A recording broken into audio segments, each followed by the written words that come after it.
Welcome friends, welcome to India சமையல். இன்றைக்கி வீடியோவில் பனியார சட்டியில் பீஸா செஞ்சு காமிக்க போகிறேன்.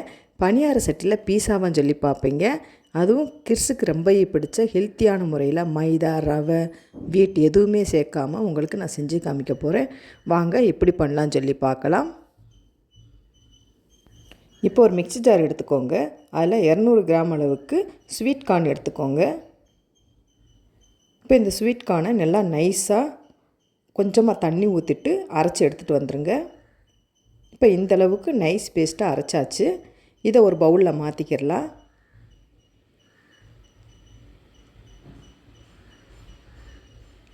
ஒரு பச்சை மிளகாவை பொடியாக கட் பண்ணி சேர்த்துக்கோங்க.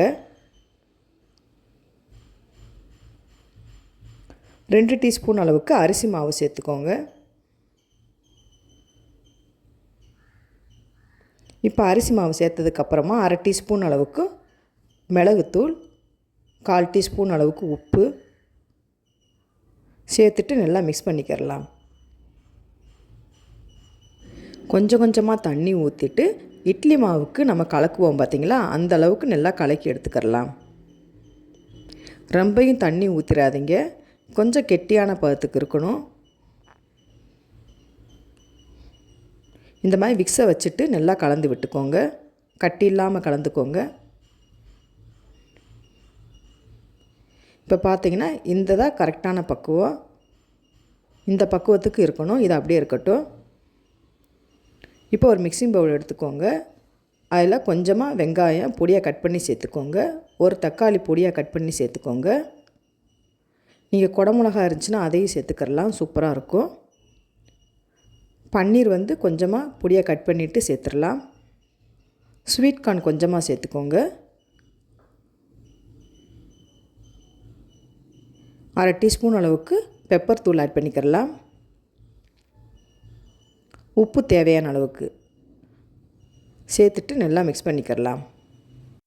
ஆல்ரெடி மாவில் நம்ம உப்பு சேர்த்துருக்கோம். இதுலேயும் கொஞ்சம் உப்பு சேர்த்துட்டு நல்லா மிக்ஸ் பண்ணி கலந்து எடுத்து வச்சுக்கோங்க. இப்போ ஒரு பனியார சட்டி எடுத்துக்கோங்க. அதில் பட்டர் இருந்தால் பட்டர் சேர்த்துக்கோங்க, அப்படி இல்லைன்னா எண்ணெய் சேர்த்துக்கலாம். இப்போ சேர்த்துட்டு ஒரு ஸ்பூனால் 1/2 டீஸ்பூன் அளவுக்கு மட்டும் மாவு ஊற்றிக்கோங்க. ஃபுல்லாக ஊற்றிடலாமல்.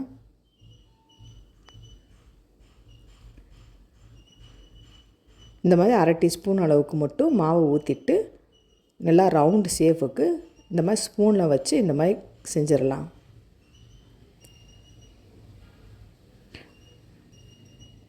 அந்த ரவுண்டு ஷேப்புக்கு நம்ம செஞ்சு எடுத்து வச்சுக்கோங்க. ஸ்டவ்வை லோ ஃப்ளேம்லேயே வச்சுருக்கணும்.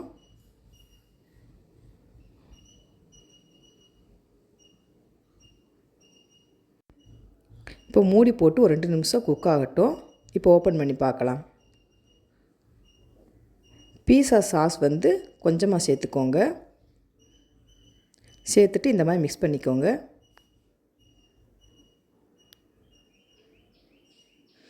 ஹோம்மேட் பீஸா சாஸ் நான் சேர்த்துருக்கேன்.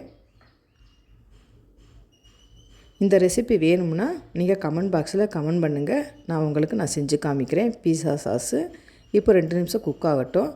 மறுபடியும் ஓப்பன் பண்ணி பார்க்கலாம்.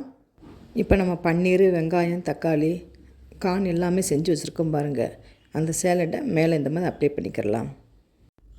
ஸ்டவ்வை லோ ஃப்ளேம்லேயே வச்சுக்கோங்க. சீஸை சின்ன சின்ன பீஸாக கட் பண்ணிவிட்டு மேலே கொஞ்சம் கொஞ்சமாக இந்த மாதிரி அப்ளை பண்ணிக்கிறலாம். குட்டீஸ்னால் இந்த மாதிரி சீஸோடு சாப்பிட்றப்ப டேஸ்ட் சூப்பராக இருக்கும். நீங்கள் எவ்வளோ வேணும்னாலும் சேர்த்துக்கோங்க. சேர்த்து மூடி போட்டு 2 நிமிஷம் நல்லா குக் ஆகட்டும். இப்போ வெந்ததுக்கப்புறமா இந்த மாதிரி எடுத்திங்கன்னா ஈஸியாக வந்துடும். சூப்பரான பனியார சட்டியில் பீஸா உங்களுக்கு நான் செஞ்சு காமிச்சிட்டேன். நீங்களும் இந்த மாதிரி ட்ரை பண்ணி பாருங்கள் ஃப்ரெண்ட்ஸ். எவ்வளோ ஈஸியாக வந்திருக்குன்னு சொல்லி பாருங்கள். சூப்பராக வந்துடும். இல்லை ரவை, மைதா, கோதுமை எதுவுமே நான் சேர்க்கலை. வெறும் காண வச்சு உங்களுக்கு நான் செஞ்சு காமிச்சிருக்கேன். நீங்களும் இந்த மாதிரி ட்ரை பண்ணி பாருங்கள் ஃப்ரெண்ட்ஸ். ட்ரை பண்ணி பார்த்துட்டு கமெண்ட் பண்ணுங்கள். உங்களுக்கு இந்த வீடியோ பிடிச்சிருந்துச்சுன்னா லைக் பண்ணுங்கள், ஷேர் பண்ணுங்கள், கமெண்ட் பண்ணுங்கள். உங்களை இன்னொரு வீடியோவில் சந்திக்கிறேன். பாய். தேங்க்ஸ் ஃபார் வாட்சிங்.